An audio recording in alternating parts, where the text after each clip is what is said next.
Hello, everyone. Welcome to Barca News. It is April 7th, 2025, and Barcelona have hit back at La Liga and Javier Tebas with an official statement announcing the resignation out of that group delegates. Also, Frenkie de Jong has agreed to extend his contract with the club. And finally, Ansu Fati, for the first time, has agreed to leave. We have a lot to discuss.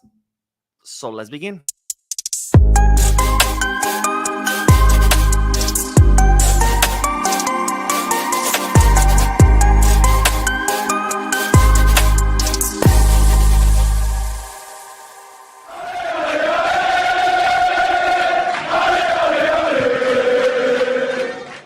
Hello, everyone. Welcome to the channel. My name is Mo, and this is the Barca News live podcast, which is on every Mondays, Wednesdays, and Fridays, where we discuss Barcelona news, but where I also get to interact with you lovely people in the chat section by reading your comments, answering your questions, and getting a discussion going. And I have to say, I have really missed podcast days. Podcast days are my favorite days.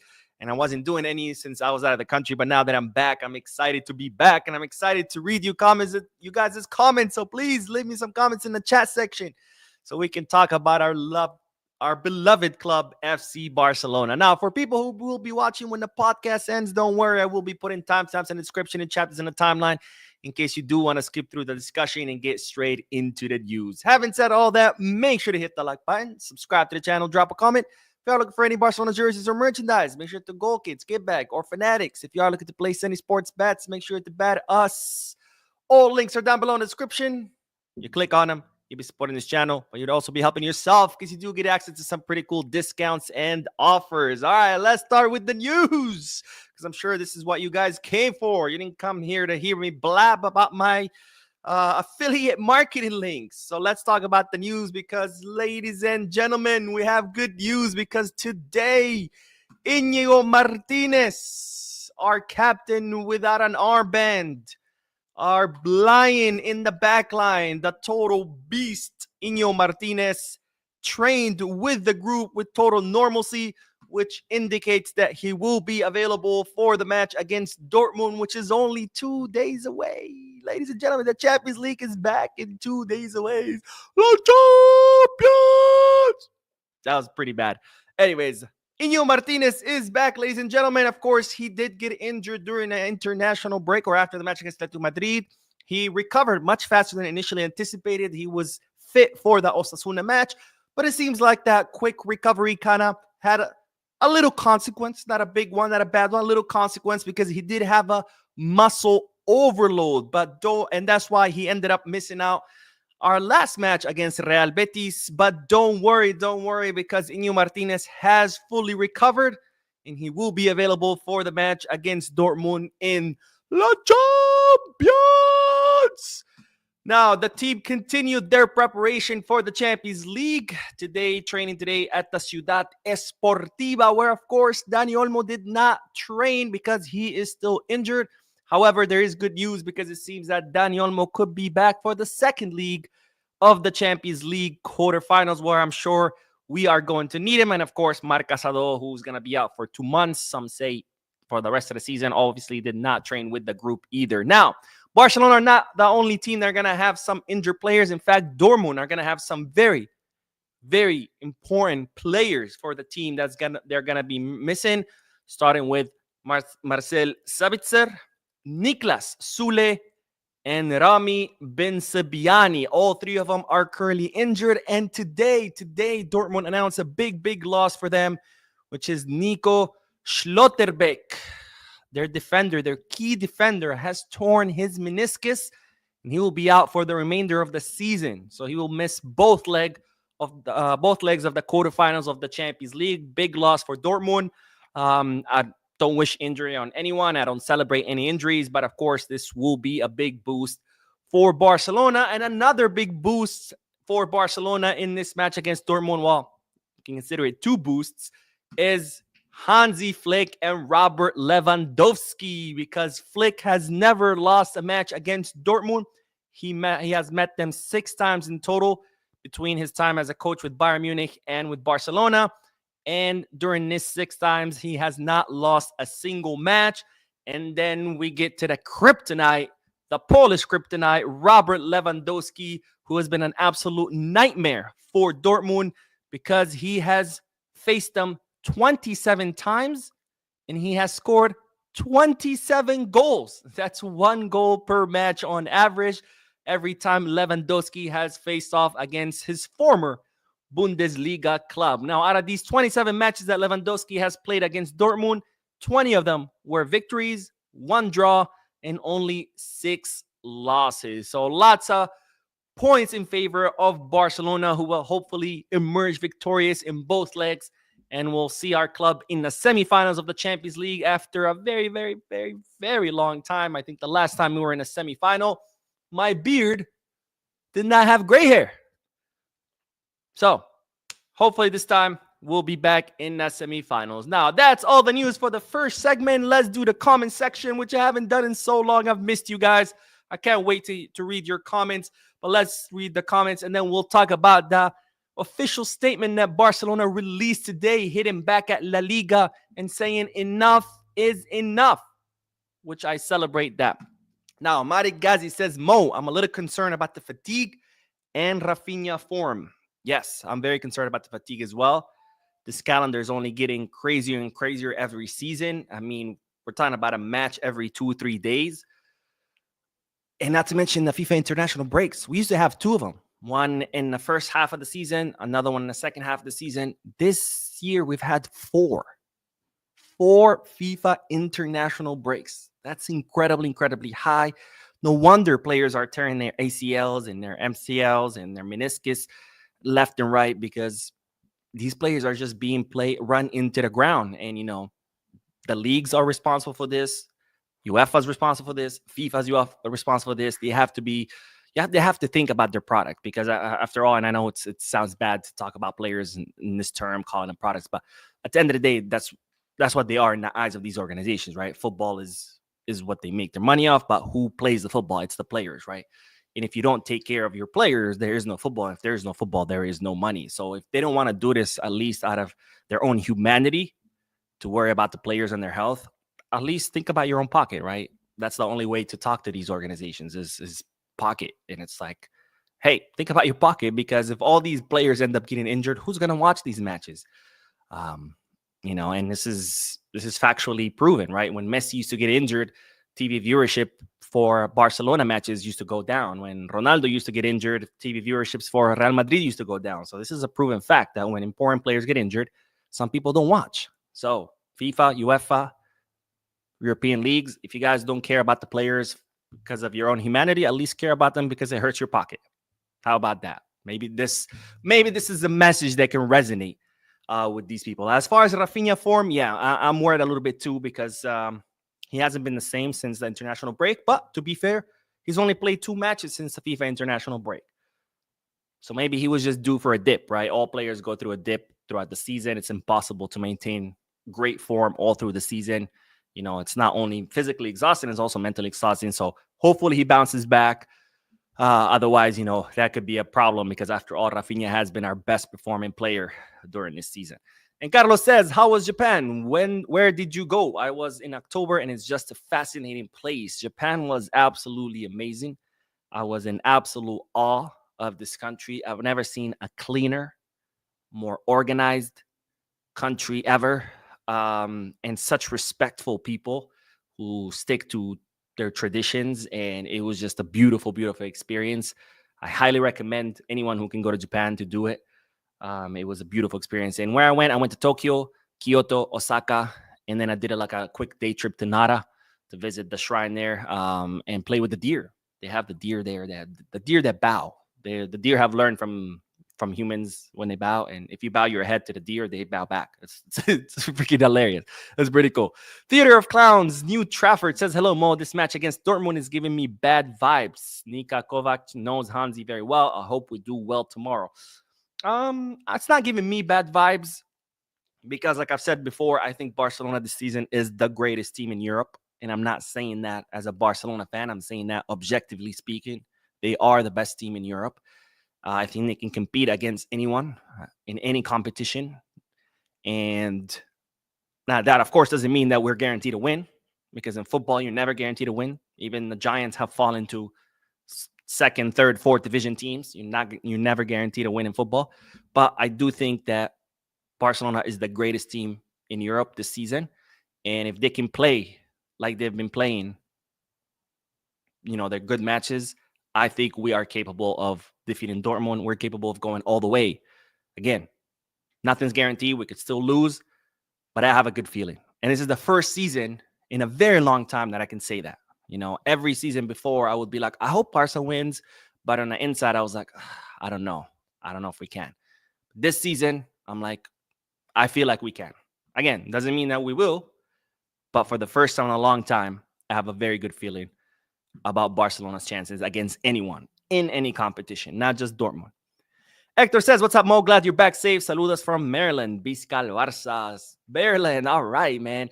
I love Maryland. Every time I'm driving to D.C., I go to D.C. a lot. I have family that lives there. I always have to stop in Baltimore, and I go to LP Steamers, which sell this delicious crabs. So good. So if you're near the Baltimore area, I highly, highly recommend. And Bisca Michael says, what's up, Mo? Could you be so kind to share your opinion of my loan/sell list for Barcelona to have financial fair play this summer? Here's the thing. This is going to be difficult to answer because so far we don't know what the financial fair play is or will be, right? June 30th is the deadline where all the clubs turn over their financial documents showing how much money they spend, how much money they made. And based on that, La Liga issues new salary limits, and they issue, they let you know whether you're under the 1-1 rule or you're under some other different rule. So far, right now, Barcelona are not under the 1-1 rule because the whole VIPC deal was rejected by the auditor, not by La Liga. Barcelona hired an auditor, and the auditor said, you can't count this as income for the season because the seats have not been built. So that report was turned over to the Liga, and La Liga said, well, this is what the auditor is saying. Therefore, we can't count it either. So Barcelona's salary limit has been reduced, and we're not under the 1-1 rule. Now, Barcelona have until June 30th to figure out what to do with those 100 million euros. They're saying that the VIP seats could be built by May. I have my doubts just given how delayed the stadium has been. So if the stadium is, if the VIP seats are built by then, maybe the auditor will say, okay, fine, we can count it. And then La Liga will accept those 100 million euros. But right now, it's going to be very difficult to answer that question because not even Barca knows what their financial fair play is going to look like come the summer. Now, if I were to get rid of players just for the sake of reaching financial fair play, which again, Barcelona have said they're not going to do. They're not going to offload players just for the sake of it. They're only going to offload players if that sale will permit them to sign someone new, right? Because they don't want to weaken the squad. Offloading players for the sake of it, that's weakening the squad. But if you're offloading a player to bring someone else, you're not. You're potentially making the squad better, right? Now, if we were to say, for the sake of argument, offloading players, I think Christensen is an obvious one. He came for free. So whatever we sell him for is going to be pure profit. There's no amortization, right? We have plenty of center backs. He's been injured the whole season. I think that's a clear one. Ansu Fati is another obviously clear one. The club doesn't count on him at all. He's not even being included in squad lists. So what's the point? And gun to head, Pablo Torre. I would like Pablo Torre to stay, maybe go on loan so he can grow and develop. But we do have a lot of midfielders, and if you absolutely have to, then I would say Pablo Torre would be an option, right? Anyways, speaking of financial fair play, speaking of La Liga and all this mess that we're always talking about, Barcelona have issued a statement, a scathing statement, hitting back at La Liga and Javier Tebas for constantly talking about Barcelona's finances, and the club considered that to be a violation of the confidentiality that La Liga supposedly or should be abiding by. Now, as you know by now, because I'm always reporting about it, Javier Tebas is constantly talking about Barcelona's finances, Barcelona's 1-1 rule, the VIP deal. I mean, this guy tweets more than he actually governs, which I've never seen a person tweet as much as Javier Tebas. And not only is he constantly tweeting about Barcelona, every time anyone puts a mic in front of his mouth, he has to talk about Barcelona. I mean, you would think that Javier Tebas is the president of Barcelona, not the president of La Liga, because he is the head of La Liga. He oversees 42 clubs, 20 in first division, 22 in second division. But yet, out of the 42, he only talks about Barcelona. And it's like, bro, show some love to these other 41 clubs. I mean, they also need some guidance, talk about them. But no, this guy has to tweet and talk day and night about Barcelona. Again, sometimes I think he's the president of Barcelona because I don't think even Laporta talks about Barcelona as much as Javier Tebas talks about. I don't even talk about Barcelona as much as Javier Tebas talks about Barcelona. And this channel is called freaking Barca News. I mean, it's in the name. But anyways, Barcelona have said enough is enough. And they have released an official statement. This is coming directly from the club. This is not Laporta giving his opinion. This is not Enrique Masip, who's Laporta's friend, giving his. No, this is an official statement by FC Barcelona as an institution telling La Liga enough is enough. Now, here is the statement which has been shared on Barcelona's website and social media outlets.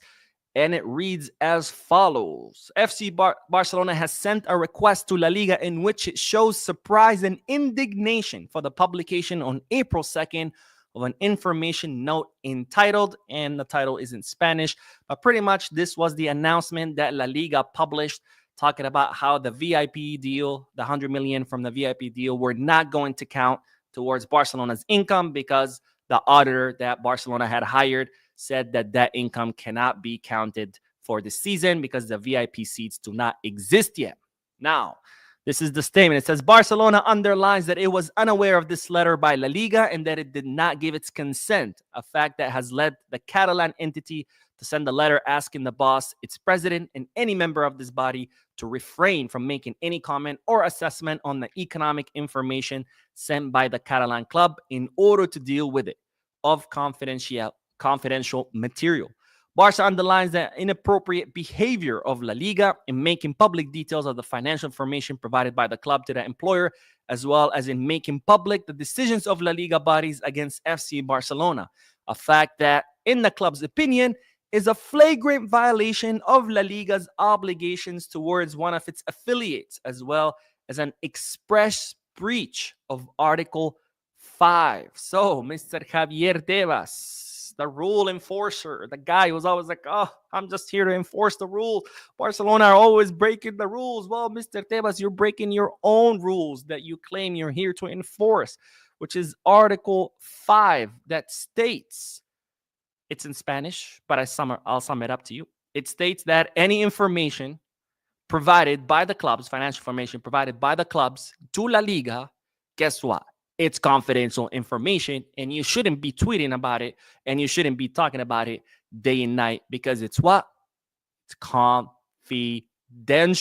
Mr. Tebas. Since you're such a great rule enforcer, how about you follow your own rules that you're always trying to impose on Barcelona, not on the clubs, on Barcelona, because that seems to be his major concern. Now, we continue because there is more. So here, of course, is the article. The rule says, furthermore, the Barca club regrets that the published information note has been the trigger for a large-scale defamation campaign against the club and the president by the media, a campaign that is being used as an excuse to question the legitimacy of the competitive situation of our first team.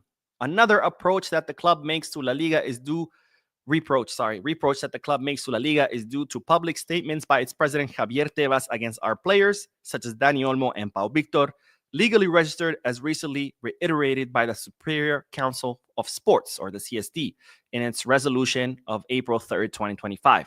The statement of the president of La Liga represents a clear attempt at destabilization that is unacceptable, coming from the highest representative of the competition organizer, while indicating that Mr. Tebas' constant public statements about details of the club's economic situation, according to his particular interpretation, or that he expresses particular opinions about leaving our players without a license when, to date, he has already been proven wrong on 2 occasions. Bam, bam, bam. Shots fired. Cannot be accepted. Likewise, the club announces that the start of appropriate actions in defense of its interests and requires La Liga to, so these are Barcelona's demands. Number 1, from now on, absolutely refrain from making public in any format by itself or by any person in the organization details or data about the information documentation provided by FC Barcelona to La Liga in compliance with its obligation as an affiliate. 2, absolutely refrain from making public in any format by itself or by any person in the organization the actions or initiatives that La Liga undertakes in relation to the club and or its players within the framework of La Liga affiliate relations. And number 3, the information note dated April the 2nd be immediately removed from La Liga website. Now, Barcelona conclude by announcing that they have that due to the current discrepancies and behavior of La Liga bodies, the club renounces to continue being a part of the group of clubs that, as a joint candidacy, is a member of the current La Liga Delegate Commission. So there you have it, folks. Barcelona saying enough is enough. Enough talking about our finances day and night. Enough sharing our finances day and night, because this is confidential information that La Liga is supposed to keep confidential. And yet, Javier Tebas is too busy tweeting it and too busy talking about it every time he has a mic in front of him. And Barcelona are demanding that Javier Tebas stop doing that. And they're also demanding that that letter dated April 2nd, where La Liga announced that the VIP deal was not going to count towards Barcelona's finance, be removed, because that letter is still on La Liga's website. And finally, Barcelona announcing that they are withdrawing from the group of clubs, which is that's a member of the current La Liga delegates. If you don't know, Las Palmas, Celta, and Barcelona are part of this group. There are delegates to La Liga, kind of like they representatives of first division clubs. They go to the meetings, etc. And Barcelona have decided to withdraw because La Liga are, to put it nicely, fucking clowns. Anyways, let me know your thoughts about these statements. I applaud them. I think it's time to hit back. Enough is enough. You know, this whole turning the other cheek does not work with Javier Tebas. We tried to do it civilly. Laporta tried to, mend the relationships, try to build bridges, but Javier Tebas has continued at it, constantly talking about Barcelona like there aren't any other clubs in La Liga. Like, this is a one-club league. And I think this is good. And I think the next step should be to start taking legal remedies, because if this is a violation of confidentiality, there are legal remedies that Barcelona could take. And I think now that Javier Tebas has been warned officially, not Laporta giving an interview here or someone from the club giving an interview. No, this is an official statement by the club. Therefore, this is an official, why am I blanking on the word? This is official notice. I deal with this word every day in work. This is an official notice to La Liga, letting them know, stop doing this. You're violating your own rules. And I think if La Liga continues to do, and I hope that if La Liga continues to do this, that Barcelona start using legal remedies, because this guy named Javier Tebas does not understand the right way. So I think it start to make him understand the hard way. Because if you don't want to take the easy route and abide by your own rules, then I think it's time to start putting on the gloves and start punching back, because enough is enough. All right, let's do the comment section, and then we are going to talk about Frenkie de Jong. All right, let's see. Where did we leave off? Right here. Bisca Michael says, Ansu Fati, Christensen, Iñaki Peña, Pau Victor, Ter Stegen, loan. To extend, I doubt he will get back to UCL winning form, but we will see. For loan, and Ferran sell. And Ansu Fati, Christensen, Peña, and Pau, I agree with that. Pau Victor loan, yeah. Ter Stegen, I think he's the best goalkeeper we have. I don't see why we wouldn't extend his contract. Hector Fort loan. Hector Fort it's looking like he will stay in Italy. He's doing well with Como, and they have notified Barcelona that they intend to activate his. I think there's no clause, but they intend to sign him in the summer. Ferran sell. Honestly, if we get 40-50 million for Ferran, I would say sell too. I do agree with that, but it would have to be like a good amount, not like 15, 20, 25, like 40, 50, absolutely. And then with that, I would go and try to sign a replacement for Lewandowski and have him, start subbing, alternating with Lewandowski his last season. That way, when Lewandowski leaves, that person that we bring, boom, is ready to take on, versus Lewandowski leaves in 2026 and we bring this new guy and he's like, oh, wait, hold on. I need to figure things out, right? Carlos says, are you worried about the game on Wednesday? I'm somewhat worried because of the amount of games they played. Hopefully it doesn't affect them too much. I'm not. Again, I think Barcelona are the greatest team in Europe this season. and then they can compete against anyone. And let's not forget, the calendar, it sucks. Yeah, that's a lot of matches, but we're not the only ones dealing with this calendar, right? Now, if we're talking about, oh, Barcelona have all these matches and all these competitions, and we're playing against, I know, a bottom table team that only plays one competition, okay, yeah, sure. But we're talking about another team that also plays a lot of matches. So am I worried? No, because we're all dealing with that. It's like I announced at the beginning of this video, right? All the injuries that Dortmund have, including very, very important players like Sabitzer or Schlotterbeck, right? Schlotterbeck. Anyways, Sean says, "Hey Mo, welcome. Can you give us an update on what's going on with the Super League? Is that operation still on or is it off?" I mean, so far it's dead in the water. Right after UEFA announced, that clubs would be kicked out of the Champions League, everybody withdrew. Now, the Super League did go to court, and the court said that UEFA cannot do that, and they also said they can't have a monopoly on football, therefore giving legal grounds for the birth of the Super League. But so far, clubs are not signing up for it, right? Clubs have to agree to participate in it. And so far, they haven't. And it's going to be more difficult now because if you're not aware of this, the new Champions League format, it's literally the Super League format.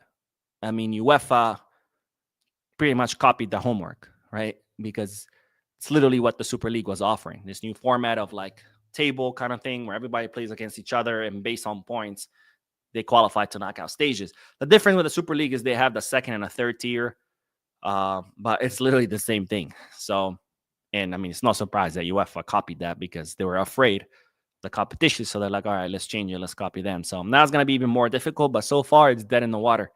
Barca says, Kunde getting fatigue is my biggest concern because the way the opposition exploits Kunde's side a lot. That would be a concern for me too, but Kunde has played now 100 matches in a row with no rest. He's been playing since 2023, which tells me he is one of the very few players, because there's some players who are just physically gifted and they need to play, otherwise they get injured. It's like the opposite, right, of your normal player, I guess normal player, whatever you want to call it. Most players, they need rest. If they don't rest, they get injured. Some players who are physically gifted, if they don't play, they get injured and they need to constantly be playing. And it seems like Kunde is one of those guys because, again, 100 matches in a row, that's insane. That's insane for country and club. Nonstop since November 2023. That's a year and 5 months, almost a year and a half, nonstop playing. So it looks like he's fine. I mean, God bless him, man. He must have some incredible genes. Emmanuel says, Mo, man, how are you doing? What are your predictions on Madrid game tomorrow, man? I hope you have a good news for tonight. Welcome back. I really don't concern myself with what Madrid do as far as their matches unless it directly affects Barcelona, right? When they drop points, sure, I'll talk about it because that affects Barcelona's race in La Liga title. But usually as far as their matches, I don't really care what they do. As long as Barcelona keeps doing great and we keep smashing everybody, including Madrid, I'm all for it. Lanray says, welcome back, Mo. I'm Nigerian in the Philippines. And at some point, I was thinking of coming to Japan just to get you to do the live podcast. Dude, I recommend it. I highly, highly recommend it. Japan was absolutely beautiful, breathtaking, so clean, so well organized. The people were so respectful. The food was amazing. The temples, the shrines, beautiful. I mean, I highly, highly recommend it. It was a beautiful experience. And plus, of course, I got to see my sister, my nephews, who live in Japan temporarily. They're only there, or they've been there for 4 years now. They're about to leave because my brother-in-law, he's a diplomat. He's in the foreign service. So they were living in Japan. Now their next stop will be Cairo. So who knows? Next year, maybe I'll be doing a live podcast in front of a pyramid. Like, hey guys, I'm in front of a pyramid. Maybe on a camel. That'd be cool. But anyways, all right, let's get back to the news before this podcast gets out of my hands. And next thing you know, it's like 6 a.m. and I'm still talking you guys' ears off. But let's talk about Frenkie de Jong because, ladies and gentlemen, the Dutch midfielder has finally agreed to extend his contract with Barcelona. As you know, Frankie's contract expires in 2026. The club have been trying to renew him for now close to 2 years. He was refusing to meet with the club. He was refusing to pick up the phone. He was refusing to answer Barcelona's offers. He did that for over a year and a half. Finally, Barcelona withdrew their offer, saying, okay, if you want to renew, come talk to us because we're no longer going to extend to you any offers. And 2 weeks later, Barcelona came back with an offer, which to me, I think it puts the club in a very weak position. If you threaten something, if you draw a line in the sand, then you better stick to that line and not cross it immediately. But that's Barcelona for you with negotiations. Anyways, Frenkie de Jong, who, even though Barcelona sent him a new offer after they told him they weren't going to send him any offers, he still continued to ignore the new offer. But now it's reported that the player is ready to extend his contract. Now, people close to his entourage are saying that Frenkie de Jong is very happy now at Barcelona. Of course, he was always happy in the city of Barcelona. That's why he was hesitant to leave, because he likes his life there. His wife is very happy in the city of Barcelona. And now, of course, with Hansi Flick and how the team is doing, now he's happy at the club. Surprise, surprise. I want to leave. I don't want to renew when things are bad, but all of a sudden when things are good, okay, yeah, let's renew. Now, it's also reported from people close to Frenkie de Jong is that the player is not listening to any other offers from other clubs. He has no intention of listening to other offers from any other clubs, and that his only priority right now is to extend his contract with Barcelona. Now, Frenkie de Jong's agent, Ali Dursun, has contacted Barcelona and told them that he's willing to sit down to at least talk, whatever that means. And it's reported that during the Dortmund match, Ali Dursun, Frenkie de Jong's agent, will be present watching. In other words, that will be probably an opportunity where Ali Dursun will meet with Deco, Laporta maybe just Deco, and discuss the contract renewal of Frenkie de Jong. Now, for me, I've always said we should sell Frenkie de Jong given how much he earns, because honestly, his performance does not equal his salary. Even now, with his improved performance, does not equal his 26 million euros a year salary. But if Frenkie de Jong is willing to reduce his salary, I say, why not? Let's renew him. But if Barcelona plan on continue paying him the same, or he requests the same, I say absolutely not. Again, it has nothing to do with his ability or his skills or his performance. It just has to do with the fact that his salary simply does not match his output. And when something does not match an output, it doesn't make sense to keep it. You wouldn't pay a Ferrari car payment for a Honda Civic, right? That doesn't make sense. Now, if the dealership tells you, okay, we'll reduce the payment to match what a Honda Civic actually cost, sure, go buy the car. Now, I'm not saying Frenkie de Jong is a Honda Civic. He's not. But you get the point. Anyways, that's the news. Frenkie de Jong is now ready to renew, and Barcelona will meet with Ali Dursun during the Dortmund match. We'll see what comes out of that meeting.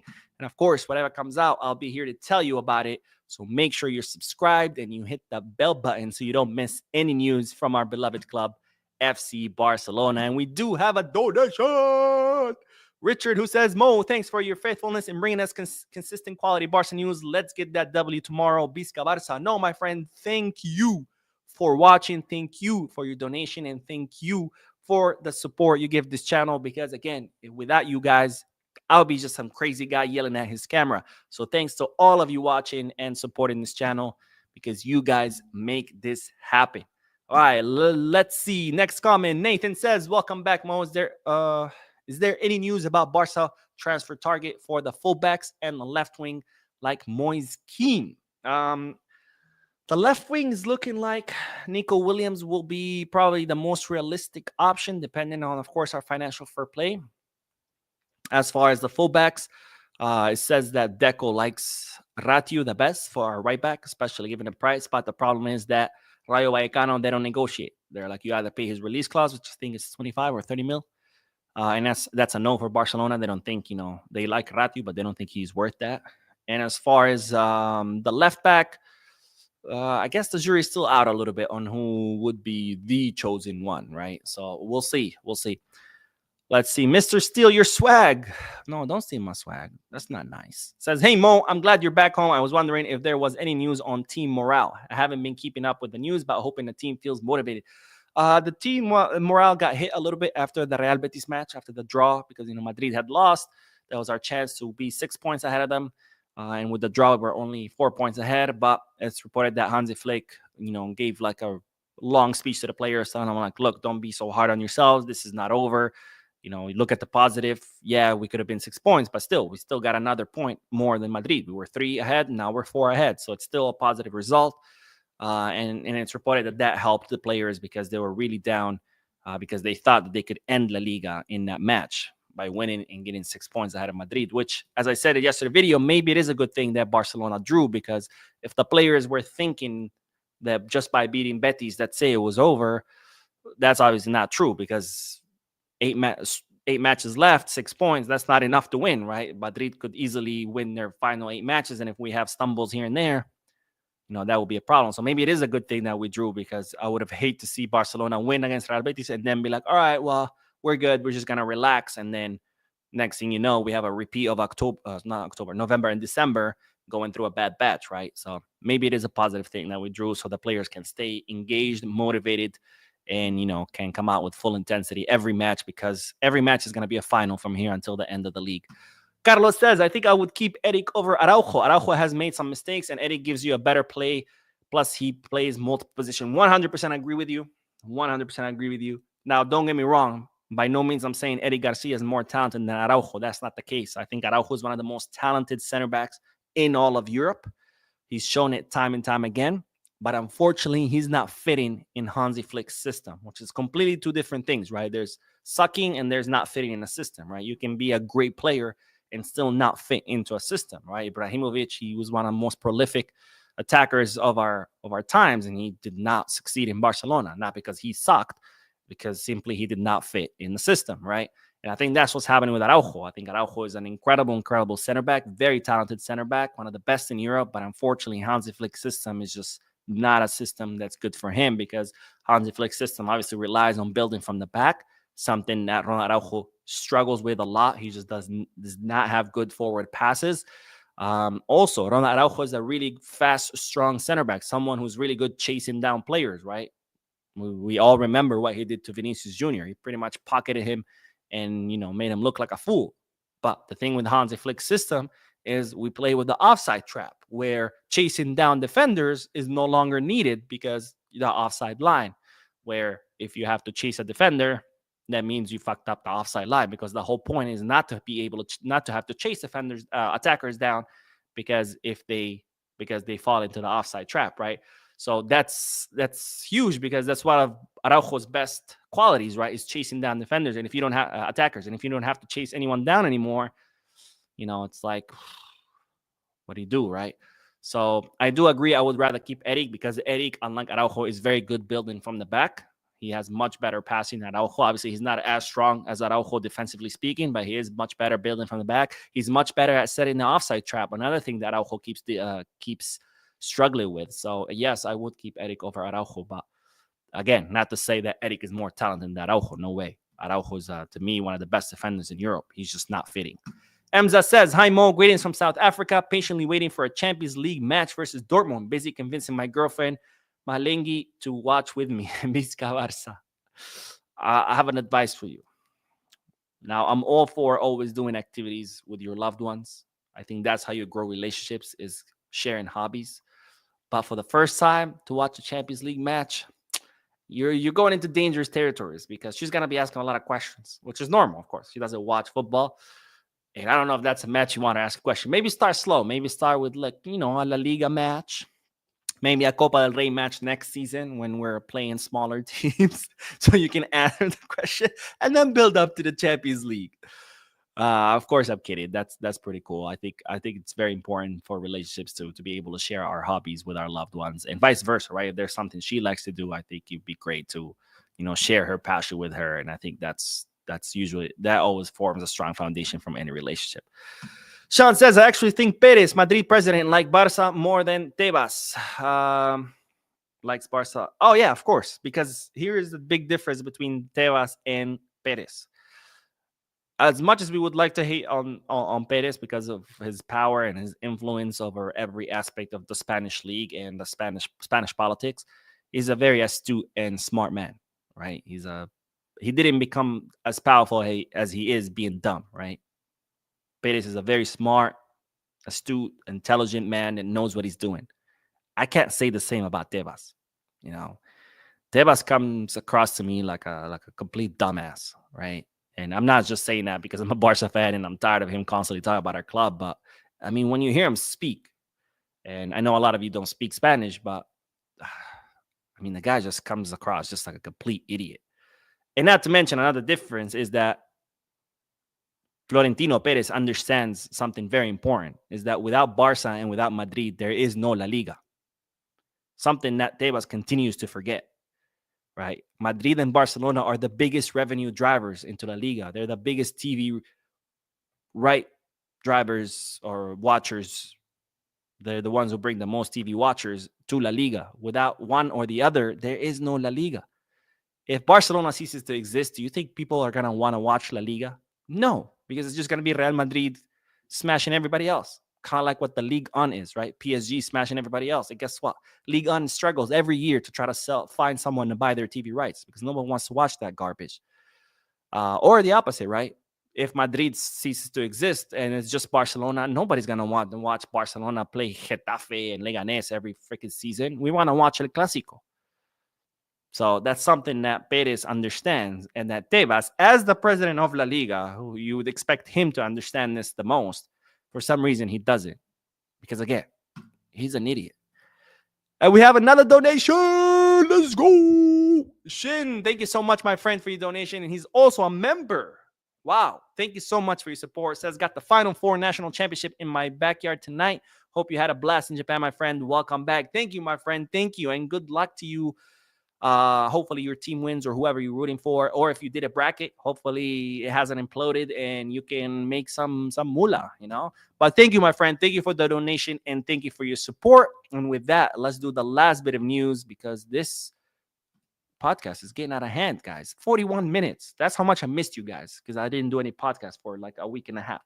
All right, let's do the last bit of news and then we'll do more comments. But let's talk about Ansu Fati because, ladies and gentlemen, it's reported that Ansu Fati is now ready to leave for the first time in his career at Barcelona. Ansu Fati has decided that it's the best thing for him to leave the club, and I 100% agree with him. It's something that I've been pleading that the player does, not because I hate Ansu and I want to see him out of the club, but I think that's going to be the best thing for his career because unfortunately, it doesn't look like Ansu Fati will make it in Barcelona.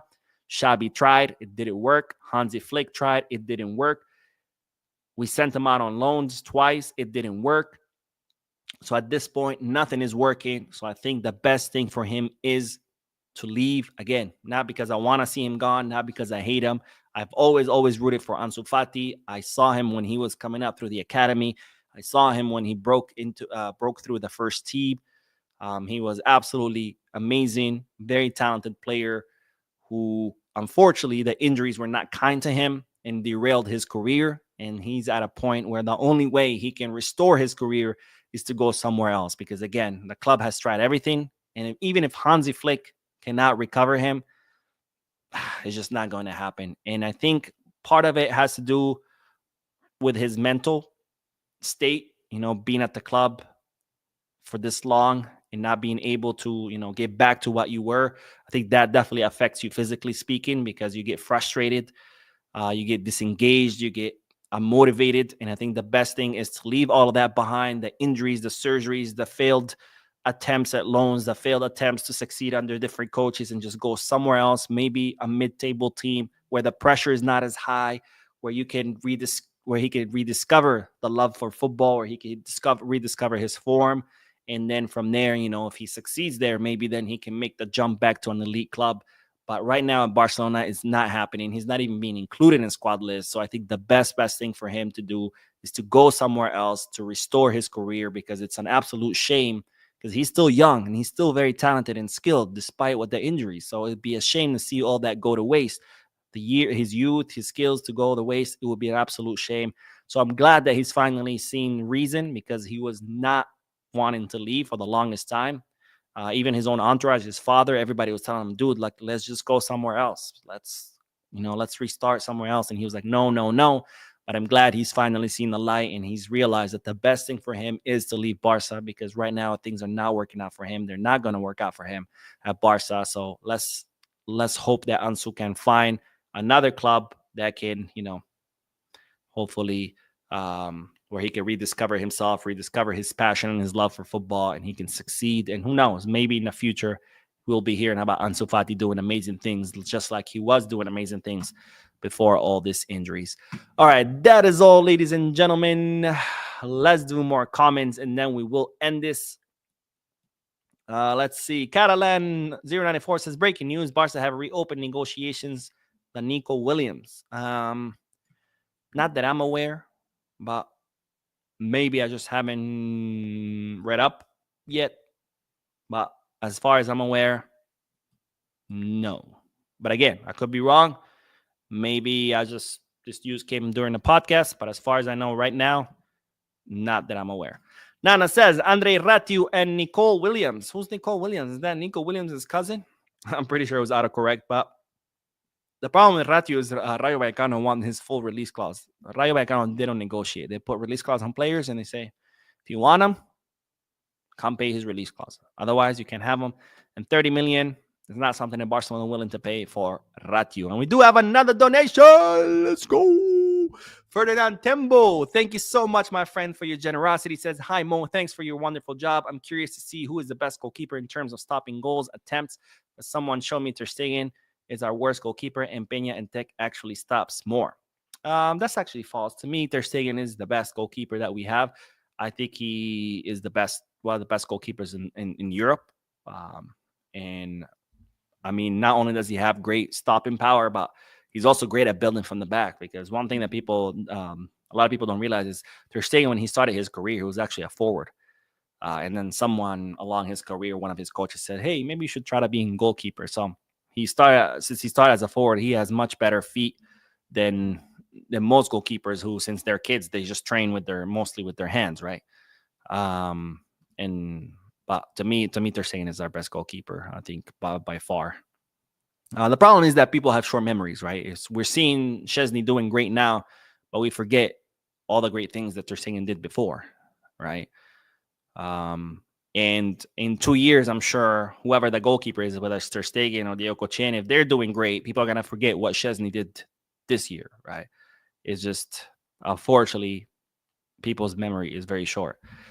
Cesar Gutierrez says, hi, Mo. First time making the live. Question, why not make some videos watching highlights, then comparing the players we are linked with and rating how good they would be for the club? I did do that I did it for the first time. I think it was right before my trip. I did it with Ademola Lukman. I said, look, man, let's make a video about this. That's a terrible joke.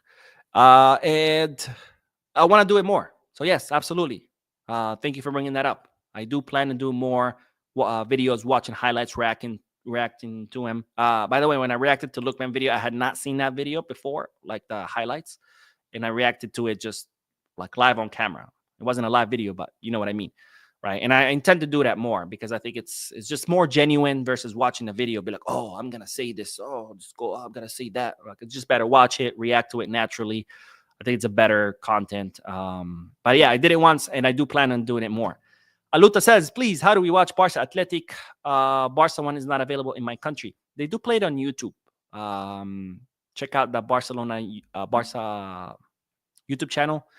If not on the Barca YouTube channel, I think Barca Athletic has a channel, if I'm not mistaken. But they do put it on YouTube. Berkey says, hope Ansu finds somewhere he can regain his form. Is very talented. Just unfortunately what happened to him. 100% I agree with you, my friend. And Carlos says, how can you go from forward to goalkeeper? How do you even see that potential? Wow, I know. It's crazy, man. Like, and that's the beauty about these coaches in lower divisions, right? And which is a shame too, because hardly anyone talks about coaches in lower divisions, right? We all know the coaches of the first teams, right? Flick, Ancelotti, those are names that everybody talks about, but hardly these coaches in lower division, not lower division, and like the academies get talked about, and they're actually the ones who are doing most of the work, right? Like Lamine Yamal is doing amazing, but part of that was all the coaches that he had when he was in the academy, right? The coaches that formed him, the coaches that taught him what he knows, right? But unfortunately, they don't get the credit that they deserve. But yeah, I mean, these coaches are amazing. They know how to recognize talent, something that most of us don't know how to do. Like to see a guy be like, you're a forward. It looks like you could be good at goalkeeper. Like that's insane, right? But yeah, I agree with you. Let's see. Shin says, formerly Texas transplant, by the way. Well, thank you, my friend, again for your donation. And I hope your team wins. And I don't follow basketball. But I hope your bracket also, ends up being a winning one. And Cesar Gutierrez says, I meant more, so maybe seeing, for example, all left-wing links in one compilation and then rate or rank all left backs, etc. Then maybe make an ideal, feasible 2025-26 Barca squad from that. That's a great idea. That's a great idea. Thank you. Thank you for your recommendation. I'll definitely, that's a great idea. I'll definitely look into making those kind of videos. But anyways, ladies and gentlemen, I've bored you enough talking nonstop for 50 minutes. Again, this is how much I missed you guys. Not doing the podcast sucked. I love doing podcasts because I get to read you guys' comments. So thank you for watching. Thank you for your likes, your subscriptions, your very generous donations. I will be posting another video later tonight because there is more news. So don't forget to watch it. Also, don't forget to hit the like button, subscribe to the channel, drop a comment. And as always, Visca Barça.